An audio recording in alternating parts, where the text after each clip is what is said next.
संबल में कल्की पीठाधीश्वर आचार्य प्रमोद कृष्णन पर कल्की धाम निर्माण के नाम पर करोड़ों रुपए की सरकारी जमीन पर कब्जा करने का आरोप लगा है। यह आरोप कांग्रेस से जुड़े अधिवक्ता अमित होटवार ने लगाए हैं।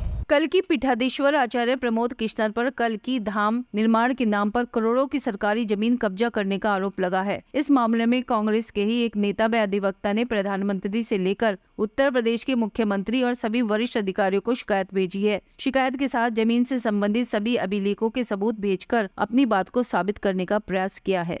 आज जो प्रेस वार्ता बुलाई गई है उसका मुख्य कारण है कि राजस्व ग्राम एचोड़ा कम्बू में एक खलियान की भूमि चकबंदीपुर गाड़ा संख्या 155 और वर्तमान गाड़ा संख्या 283, इस पर बहुत लंबे समय से लगभग 4 दशक से वहां के निवासी श्रीमान प्रमोद त्यागी जी, जो वर्तमान में आचार्य प्रमोद कृष्णम के नाम से जाने जाते हैं, और उन्होंने तमाम पिछले 4 दशक से इस भूमि पर अवैध कब्जा करने का प्रयास किया।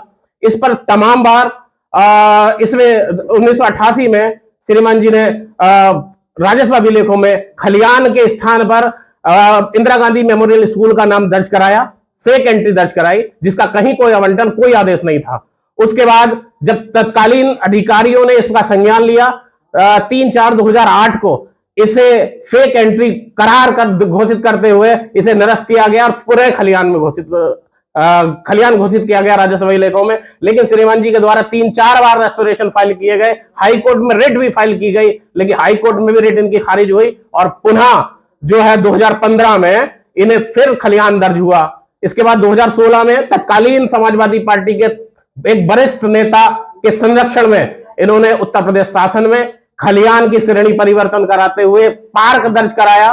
इसके अलावा तमाम समय से इस गाटा संख्या 283, 284, 551, 451, 450 आदि में जो सारी सरकारी संपत्ति है, इसमें हवन कुंड बनाए, परमानेंट यज्ञशाला बनाई, जिसे और उस पर छतरी डाल के पिलर खड़े करके छतरी डालने का प्रयास भी पहले किया गया, जिसे स्थानीय पुलिस प्रशासन द्वारा विफल कर दिया गया। लेकिन लगातार इस घटना को ये अंजाम देते रहे, इस पर अवैध कब्जा करने का प्रयास करते रहे, जो बार बार विफल हुआ लगभग इन पूरे 4 दशक में।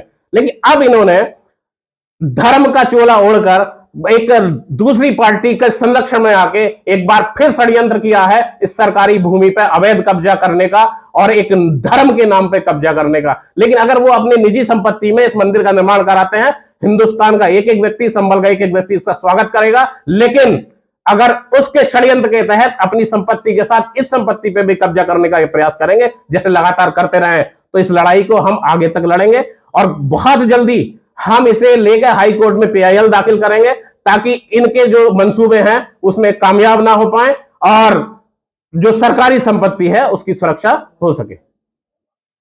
धन्यवाद।